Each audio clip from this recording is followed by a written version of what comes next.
I've been trying to get this feeling into my music for a long time. So I just think, who doesn't want to see that? This and see people jumping and singing and dancing is just the best feeling in the world.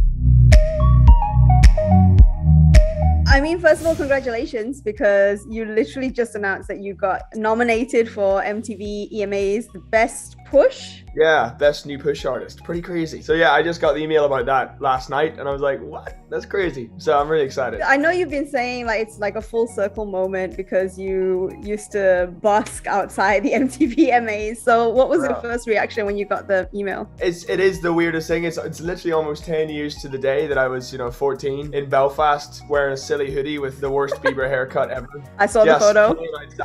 If anybody who was working on it, with it, or whatever, just would notice it. So yeah, it's just, if I could have told that kid in 10 years time you'll be doing it, pretty cool. It's a really lovely feeling. Congrats on the new single, Don't Say You Love Me. Thank you. Yeah, it's been a long time coming, this song. I was gonna say, I think things have like gotten slightly darker compared to the last time we spoke, like especially like with the music video, with the whole style of the music video as well. Yeah, I mean, it's darker in a way. It's just more energetic, I think, and it's more epic, and it's more, I've been trying to get this feeling into my music for a long time, and we're just slowly building it and building it. And yeah, the music video was so much fun to film because that's just me and my actual band doing what we do normally on stage, which is just jump about and scream into microphones and have a really good time. Yeah, it was really fun to film that. So I went back to watch the interview that we did.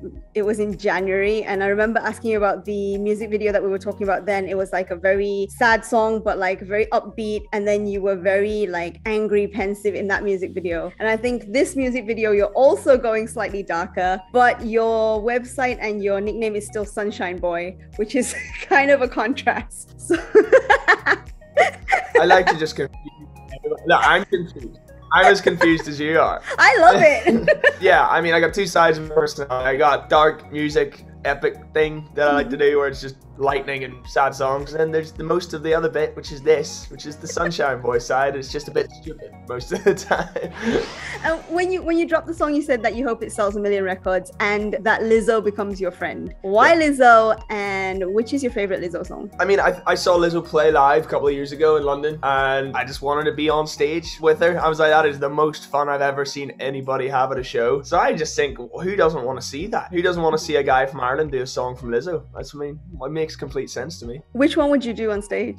I'm crying because I love you. Ooh. I'm crying because I love you. That could actually be a JC song. Like, I feel like that title. It does sound like yeah.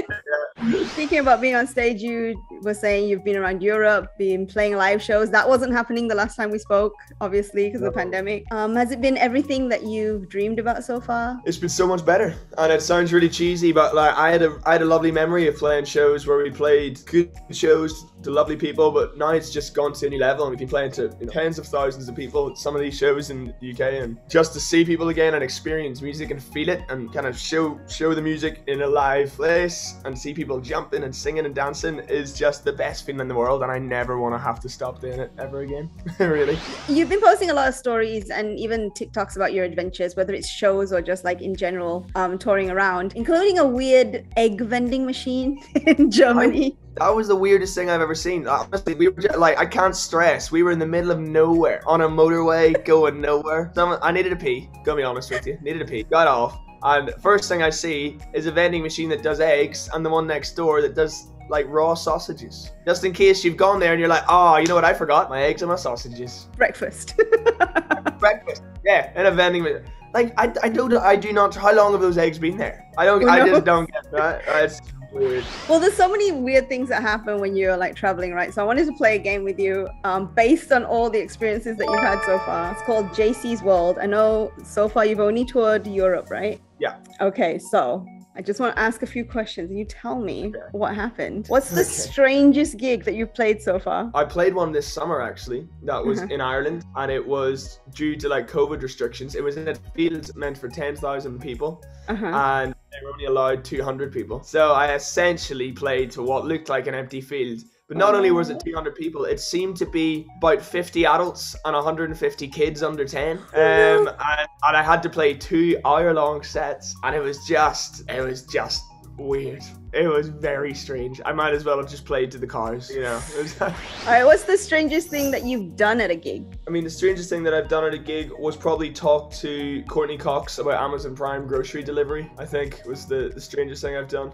Was not expecting that. Okay. What's the best unexpected food that you've tried? Now, I know you love that burger in Germany. Obviously, I've been stalking your Instagram, but that doesn't count. It has to be something strange. The best unexpected food I've tried. I was in Sweden a few weeks ago and I tried this. They have this thing that they put on eggs and toast, which is like squeezy caviar, but it's not like fancy caviar. It's like weird fish paste thing. It sounds horrific. It's actually all right. Okay. Didn't mind it. Would eat it again. Sounds like, you know, that sweet chili sauce that they say it's chili sauce, but it tastes nothing like chili, and I don't really think there's chili in it. Oh, sweet chili sauce. Northern Ireland is made from sweet chili sauce. I don't know why, but on every meal you order in Northern Ireland, it comes with sweet chili sauce. I don't know what. I think it's just sugar. It's amazing. Yeah, exactly.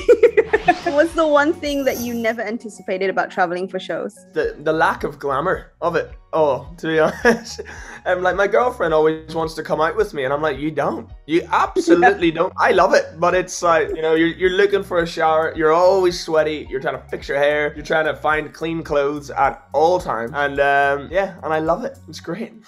Well, bring her along once, and she'll be like, okay, I've experienced it. Like, right, you want to come? Here's what it looks like. Enjoy yourself. Have a great time. Yeah. What's one of the most favorite things that you've come across so far in a different country? I love coming to Germany just because I'm here now. So I'm not, because I love history. I'm a big old history nerd, and there's just so much history here. So I love just driving down stuff. Even actually when I've been traveling around England, sometimes you're just traveling around and I never know where I am. And then you see like Stonehenge. And you're like, that's pretty cool. Just seeing all the weird landmarks that you forget about. And you're like, yeah. That's my favorite. Okay, and last one. Has your knowledge of flags come in handy? Massively. Hugely. In Europe, you know, people are like, what flag's that? I'm like, it's Luxembourg. Don't even come at me. You know? So you're not going to be one of those people working on the Indian Ocean islands. That's tough. On the Caribbean, the little islands. Okay. So I was just saying, you're not going to be one of those artists who forget which city they're in, because somebody somewhere will have a flag up and they'll be like, yeah, but I mean, country's fine, city's tough, especially when you're playing shows and you're like, yeah, you have to get it written on a set list because you will forget. It happens. It's so easily done. Well, you have announced your official European tour. It's set for mid next year, right? Yeah. I'm pretty confident that we'll be opening up soon. I want it to be true. I don't know whether it is. Honestly, like, just go, whatever first flight is landing in, chances are I'll be on it at this point. I'll be like, no, it's been too long. I'm coming. It's happening. I don't care. Yeah, promise to save us some dates, okay? Oh, I absolutely will. I will be there in a heartbeat. All right. Well, thank you so much for talking to me, and hopefully we'll get to see you soon, this time for real, and hear your new one live, and all the rest, because we haven't heard any of them live. I know. So. It's crazy, but yeah. Yeah. Hopefully see you soon. Absolutely. See you soon. Thank you. Bye.